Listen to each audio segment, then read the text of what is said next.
March sending my portfolio up over 30% to now my portfolio going the complete opposite, I was definitely really humbled when I saw my overall profits or losses for the month of April. Maybe a lot of you guys were as well. But regardless, in this video, I'm gonna give you guys a full update of how my portfolio did for the month of April, including my profits and losses, what I invested into, how I did for dividends, and what my goals are for the upcoming month. And before we get started, make sure you guys leave a comment below and let me know how you did for the month of April. Hopefully you guys did well and you were in the green, so you know I can live vicariously through you.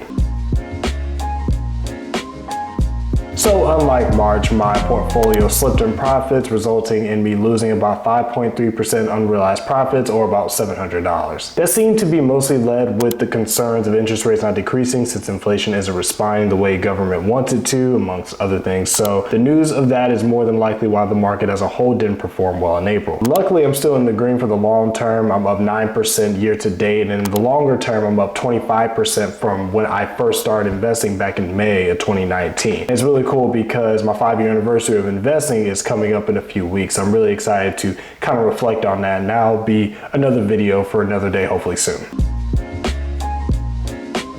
In March, I was a bit more active when it came to selling multiple stocks and buying multiple stocks. For the month of April, I wasn't super active. I actually didn't sell any positions at all, but I did buy one new dividend paying stock to add to my portfolio. Kind of going backwards, towards the end of last month, I did buy $30 worth of Realty Income, which is currently about $10 away from its 52-week high, even though the past few months it has been performing a bit better. And of course, it's one of my favorite, if not my favorite, monthly dividend paying positions. So I definitely had it to tackle on some more. And also, almost about a month ago, I released a video discussing different stocks that were approaching their 52-week low when it came to their share price, even though they had great long-term growth and dividend payout history. So in my opinion, they were very discounted stocks. One of those stocks was Hershey, with, despite the fact of its long-term positive growth and dividend payout history, had been hit really hard last month due to the price of cocoa increasing and that impacting how they could follow up with demand. But again, despite all that, I felt like it was a great long-term position, so I decided to take advantage in April and invest 3 of the 4 weeks of my $30 a week into it,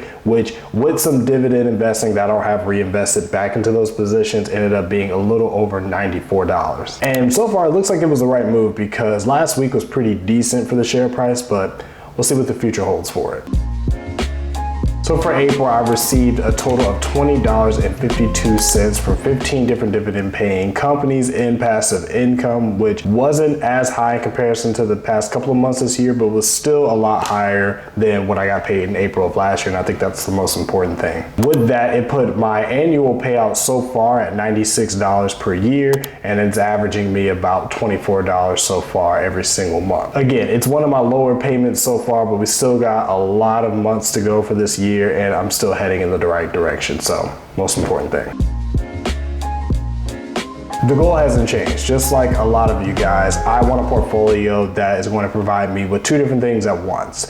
Long-term growth profits and long-term dividend payouts that also increase over the years. I've gotten into the habit of reviewing my portfolio on trackyourdividend.com because it can actually give me an idea of what the future potential could be for my portfolio. And as of right now, it shows me that my portfolio could generate about $351 a year in dividends by this time next year, assuming I stop investing the $30 a week into my portfolio. So it still includes the dividend reinvestments. And I haven't really talked about this in a while, but I would love to have my portfolio hit $100,000 in overall balance, at least by the time I retire, because I know with the whole snowball effect, around that number is where you can actually visually start to see it take into an effect with compound dividends. But right now, I'm looking at being able to potentially hit a balance of about $60,000 by the time I turn 57. But again, that's assuming that we're just going off dividend reinvestment and we're not considering the $30 a week. And I'm going to continue investing $30 a week, hopefully $50 a week by the end of this year. So